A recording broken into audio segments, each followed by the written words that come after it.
Hey everybody, it's me Alex once again, and finally we're actually going to be doing a video on camera. Hopefully you're enjoying those new style videos with me and Frankie, and well, we'll continue as usual, but if you like them, awesome.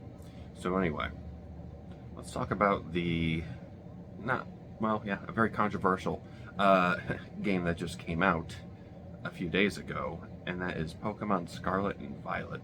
Now, when it comes to the history of Pokemon for me, it went from Gen 1, great, buggy, but aged like milk. But then Gen 2, better.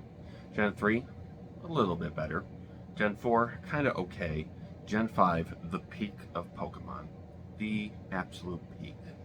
But then after that, whenever they went through, ever since they went 3D with X and Y, Sun and Moon, except for Omega Ruby Alpha Sapphire, that one was actually pretty good.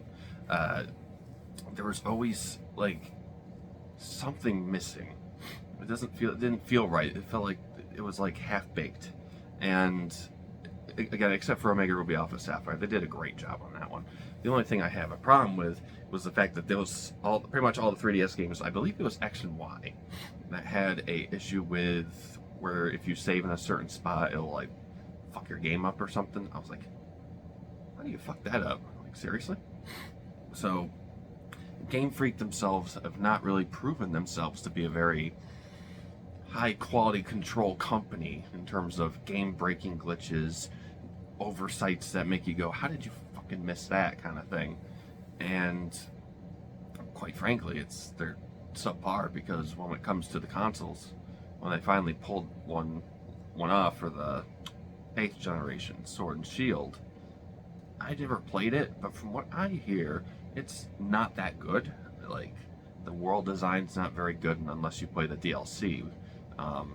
Graphics aren't very good, and I mean, people are starting to think this was a 3DS game that was like starting out there and it was just upscaled. And they lied completely about brand new animations for every Pokemon. So, yeah, great, half-baked game again. So I thought, okay, now Legends Arceus is coming out in a few years, so January 2022, which is this year. I thought this could be good. It looks kind of jank, like the performance when it was first shown was kind of jank, but once they like showed a little bit more later on, it actually looked like had a stable game. I didn't have any glitches really at all with that game. I don't recall any problems with it. In fact, it's probably one of my favorites in terms of just the conception of what you need to do in that versus just your typical romp Pokemon game, generation 1 through 8. And then later the same year here, they released Scarlet and Violet. Now, I'm not sure if these games were in development at the same time, Scarlet and Violet and Arceus, because it's both made by Game Freak, but if they're working on this at the same time, what happened? Because, or if they made it in a year, which I doubt they could do that, well, maybe considering the state of the game, maybe they did. So we have to question, was this game in development during Arceus' development after Sword and Shield came out, and it was just kind of put off to the side to like the B developers, the B team, and they worked more on Arceus. And then probably after they were done, that's when they started doing more stuff with Scarlet and Violet exclusively, which is probably why it's it's a very weird situation, because Game Freak has never gotten this bad. I mean, they've gotten bad, but in terms of like performance of a mainline Pokemon game, first party game, well, Game Freak isn't owned by Nintendo, but they might as well be. They only make games for their freaking consoles. So we have a multi-billion-dollar corporation, the Pokemon Company, that's giving us something that barely runs at 30 frames per second, clipping through the world, character models changing size, bugging out like crazy sometimes, and bad camera angles when you go into a Pokemon battle. You'll sometimes see right through the world. And I had the wonderful experience of going into a cave, one of the small tunnels in there, and sometimes there's a Pokemon, so I just ran into it by accident. I ran away, looked away from my screen, and looked back, and I was clipped outside the side of the wall. And I decided, fuck it, let's jump down and see what happens. So I jumped down. There's just water everywhere. It's kind of like Breath of the Wild in terms of how they just had everything, all the water underneath the map, and would just pull it up to where they needed to go in certain spots, which is a pretty brilliant idea. But I'm just sitting here like, how can something with this much of a budget in terms of Pokemon bring us such a fucking, not completely broken, but pretty damn broken, buggy mess? And just, this apparently is how it was after the day one patch. Imagine what it was like day zero, or, you know, before the patch came out. It must have been rougher than hell. But just look online at some of these glitches. It's ridiculous. And the fact that they pulled this off and thought this was a good idea to release this and didn't decide, hey guys, we need to, you know, not rush this out and maybe give us an extra half a month or half a year, maybe a whole year, I don't know. But the Pokemon company does not give a shit about quality. They just are like, well, we make most of the money for the merchandise and the anime. The games, that's just like the lowest tier in terms of getting revenue from anything. So they don't care. They could get more money out of the games if they actually put some quality control into it, but they don't want to put too much money into it, it seems, or any good manpower, because holy shit, this game looks like crap in a lot of places. Actually, it does look like crap. I've played games like, I'm playing Breath of the Wild right now just to go back to an actual proper open world game and have some fun without the game just like a slog and all that garbage. And it's like, holy shit. If this game can pull it off, how the fucking Pokemon not? I don't get it. And there's less to do in this Pokemon game compared to Breath of the Wild. It's insane. And you'll probably say, Alex, they only had 2 or 3 years to develop the game. I've seen games that have been developed within a few years that are fucking like stellar. So I don't want to hear that. I mean, holy shit. I'd give Skyrim on PS3 a stronger pass than this. I mean, I don't know. You can't say this is a hardware issue because there are plenty of games that have come from third-party developers and even Nintendo themselves that somehow push the system beyond it, like not beyond its limits, but damn near to the limit. And you're like, wow, this is actually running on a Switch.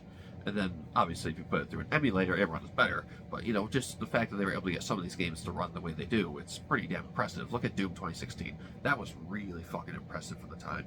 But unfortunately, yeah, we just get shit Pokemon games for some reason, even though it has such a huge install base and, you know, so much money made around it. They know they can flop on the Pokemon games and not lose any money. So that's probably why they don't really put any proper care into the franchise. Or maybe the developers, Game Freak themselves, have very, not saying, I hate to shit on developers because I don't know the situation, but it seems like from a consistent record of having broken games all the time, yes, some of them are great, but there are moments where the game is like can be broken, and it's like, are you guys just not that talented? I'm sorry to say that, but maybe we need to get new developers. Look at Bandai Namco when they took control of new Pokemon Snap. Sure, it's a side game, but that game ran and looked absolutely beautiful.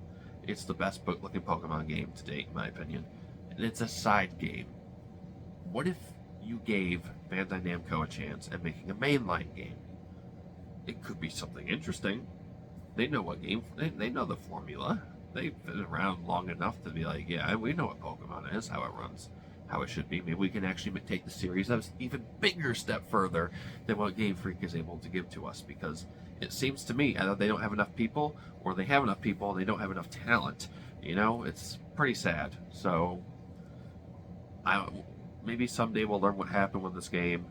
Maybe, hopefully someday, we'll just have different developers for the mainline series, because Game Freak, you have lost your fucking touch in terms of, like, making quality games.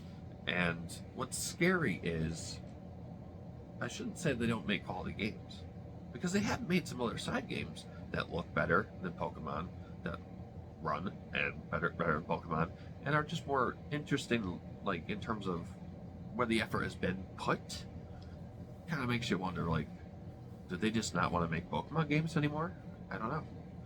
So anyway, yeah, it's an embarrassment in terms of a high profile franchise to be given this like half-baked release.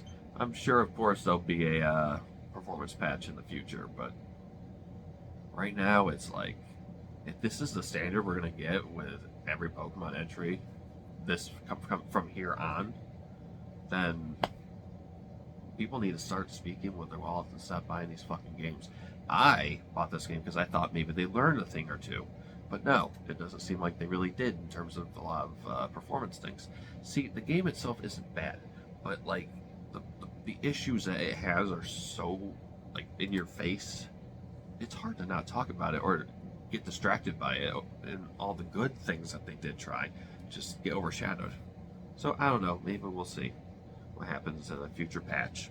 But if they do this, I'm not buying the next game in terms of like launch day this time. I was excited and I was so let down. And what's funny is I thought Sonic Frontiers was going to be the more disappointing title than the Pokemon games. How fucking funny is that? Anyway, I'm just rambling on at this point, but one last thing I need to say is to all you defenders and all you white knighters and keyboard warriors that are defending this garbage quality. It's not, I should not say garbage quality, garbage running game. If you're defending this game, what the hell is wrong with you? Like, can you not see the frames? Are you not flying through the world? Are you not looking at, is everything you see like blind to you? It's scary. I'm sure there are kids that don't know any better, but you've got to look at it and be like, dude, this game could be better. So these people are just out there wasting their time defending the games. I'm sure Game Freak isn't looking at it going, see, yeah, we got some defenders, see, we can keep not doing anything good.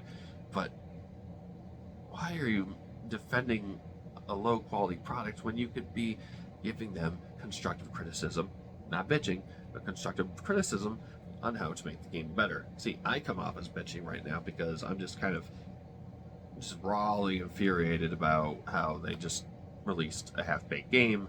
But in all honesty, once the core issues are out of the way, then you can look at the details and be like, okay, this was good, but here's how you can improve it. Anyway, so if they're paying you to defend the Pokemon games, you should let me in. I'll shill for them for a little bit, man. I mean, fuck it, it seems pretty easy to me. But no, I wouldn't actually shill for garbage quality games ever. So yeah, this is all over the place, but there was a lot I wanted to try to cover. So any defenders, please stop. Ask for a better product. You'd be surprised what happens when you actually give constructive feedback rather than or constructive criticism and good feedback rather than just accepting the garbage. And stop buying the games too. If you don't want this, stop. You need to stop buying them, or if you're gonna buy them, wait a month or two, find a used copy, then go ahead and play it. Other than that, that's the only way you can actually fix this, is just to speak with your wallet. Otherwise, nothing will change. And yeah, I'm trying to think of there's probably been a lot of game situations where that's happened, but I can't think of many at the moment. But yeah, we'll have to see what happens. Anyway, my name is Alex, and Pokemon Defenders, if you hate this video, thank you, because that means more viewership. Anyway, I'll see you next time. Farewell.